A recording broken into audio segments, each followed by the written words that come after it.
पहाड़ों के बीच बसे हुए मंदिरों की एक अलग ही कहानी होती है। ऐसी ही खूबसूरत पहाड़ियों के बीच पालमपुर में बसा हुआ एक मंदिर जिसका नाम है जखनी माता टेम्पल।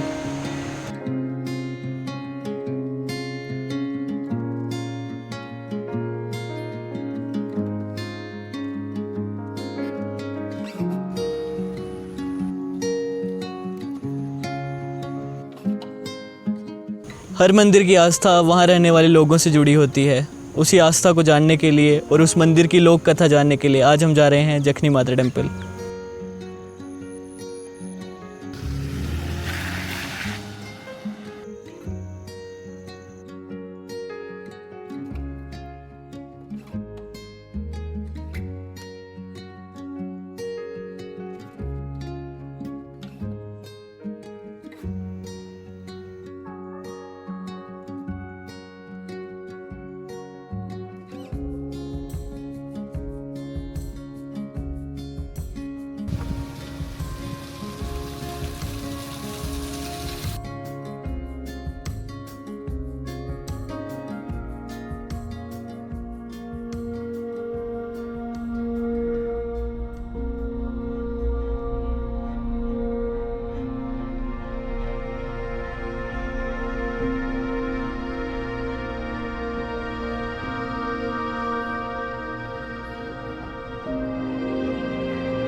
जगह ना डुग, हाँ मंदिर डुग्गा महिंदा है, अमीर ना बहादुर।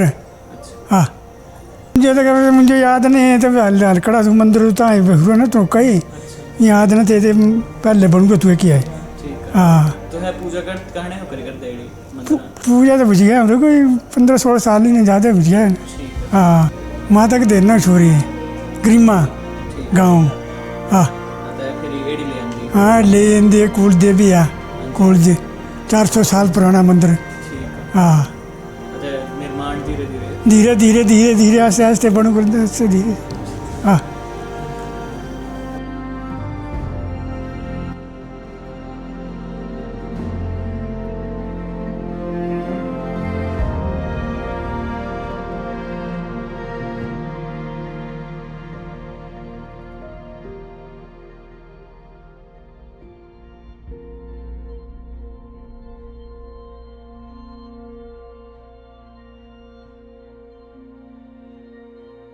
पंडित जी तो हमें मिल नहीं पाए ज़्यादा देर तक क्योंकि आज जन्माष्टमी का पर्व था, लेकिन उन्होंने हमें ये पुस्तक दी है जिसमें माता के बारे में और माता की लोक कथाओं के बारे में वर्णन है।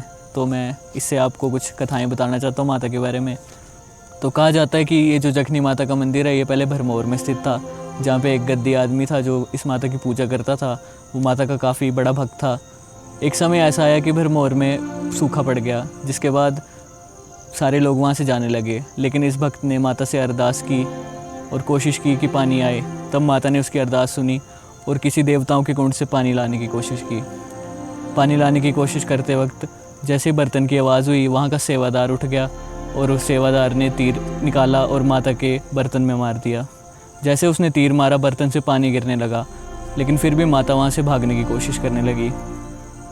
जब माता भाग रही थी तब सेवादार ने एक और तीर निकाला और माता के पैर में मार दिया। तीर लगने के बाद भी माता ने कोशिश की कि वो वापस भरमौर तक आ सके।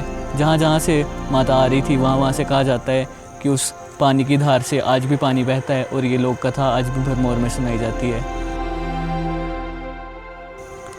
लेकिन अब ये कहानी आ जाती है वहाँ से और कुछ समय बाद जब ये मंदिर यहाँ बनाया गया। कहा जाता है कि एक गद्दी आदमी था जिसके पास इस एरिया में सबसे ज़्यादा भेड़ बकरियाँ थी, जो भेड़ पालन करता था। जब वो भरमौर की तरफ अपनी भेड़ बकरियाँ लेके जा रहा था तो अचानक से उसकी भेड़ बकरियाँ बीमार हो गई और सब एक एक करके मरने लगी। उसके बाद उसने माता से अरदास की कि वो अगर उनकी भेड़ बकरियों को ठीक कर देंगी तो वो माता का मंदिर यहाँ पे बनवाएगा। माता की कृपा से धीरे धीरे उसकी भेड़ बकरियाँ ठीक होने लगी। लेकिन जब वो वापस आया तो वो माता का मंदिर बनवाना भूल गया। कुछ समय बीता और उस गद्दी भेड़ पालक के पास एक लड़का हुआ। जैसे ही वो लड़का 5-6 साल का हुआ, अचानक से वो लड़का गायब हो गया। उस भेड़ पालक ने उसे ढूंढने की काफ़ी कोशिश की, लेकिन वो लड़का नहीं मिला। उसके बाद उसे माता की याद आई। उसने माता से फिर से अरदास की कि वो उसके लड़के को ढूंढ दे। उसी रात उसे माता का एक स्वप्न आया, जिसमें माता ने उसे बताया कि उसका लड़का जंगल में सुरक्षित है और वहीं पे उसे ढूंढे। अगले ही दिन वो गांव वालों के साथ उसी जंगल में गया जिस जंगल के बारे में उसे माता ने स्वप्न दिया था, और वहाँ पे उसने अपने पुत्र को ढूंढने की कोशिश की और उसे वहाँ पे अपना लड़का मिल गया।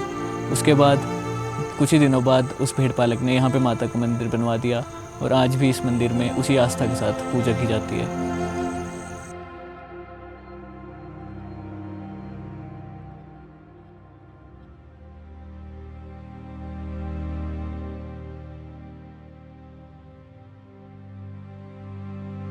मेरा नाम जोगिंदर सिंह है।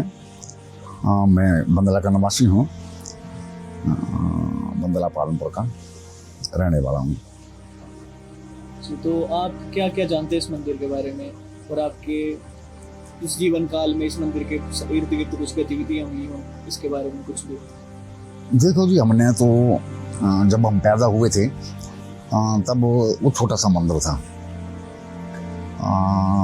बस बुजुर्गों से सुना हमने कि जो माता है ये हमारे भरमौर गरिमा की है और यहाँ के लोगों के कूड़ज है।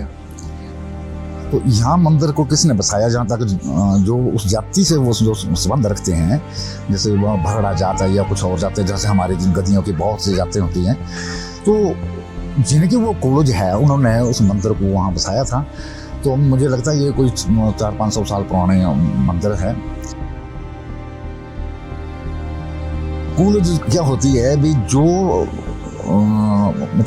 मतलब देवी देवते को जो हम जो मानते हैं ना, जिसको मतलब जिसकी बासी होती है, जिसी बासी में हम जिस माता की पूजा करते हैं वो वहाँ की रक्षक होती है, उसी को कूड़ज कहते हैं। तो ये माता जो थी जिसका नाम लट्टी जखनी है, तो ये भरमौर के गरिमा से है। तो वहाँ से कैसे आई है इसके बारे में तो अब बुजुर्ग ही जानते थे। मेरे देखने की बात तो ये है भी, इसका मंदिर बहुत छोटा सा था, वहाँ संगल सुंगल थे, अब उसकी पूजा की जाती थी, उसको माना जाता था। मैंने तो ये भी सुना है कि जो लट्टी जखन सन 1965 और 1971 की लड़ाई में मैंने कई फौजियों से सुनी ये बातें कि वहाँ हमें माता जो थी वो लड़ाई लड़ते हुए, जैसे वो चादर होती है ना लाल जैसी, तो मतलब उसको जो पट्टा जैसा होता है, तो वो लहराता हुआ लोगों को दिखाई दिया था। कई फौजियों ने ये बात हमें बताई थी कि ये माता जो है वो लड़ाई भी लड़ती है उनके फौजियों। तो कई फौजी जो है वो माता रानी की तस्वीर जो है वो अपने संदूक में रखते हैं। तो इसी तरह से उसकी मान्यता होती है।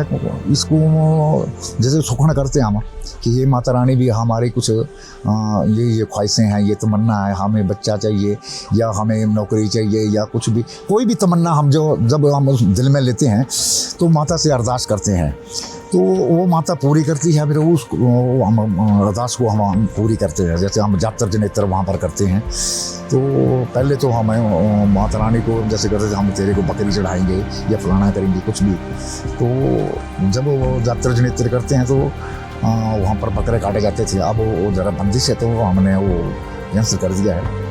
तो अब वहाँ पर नहीं करते हैं। अब नारियल वगैरह जो है वही चढ़ाया जाता है। और यहाँ पर अब तो मंदिर बड़ा अच्छा बना हुआ है, तो कुछ सरकार ने भी उसकी मदद की, कुछ कमेटी वालों ने भी उसका उत्थान किया है, तो मंदिर की अच्छा लगता है। और पूरी बहुत से श्रद्धालु जो है वो वहाँ पर आते हैं। ठीक है अंकल, बहुत धन्यवाद आपके लिए, आपने हमें ये सारी बातें शेयर की हमारे साथ।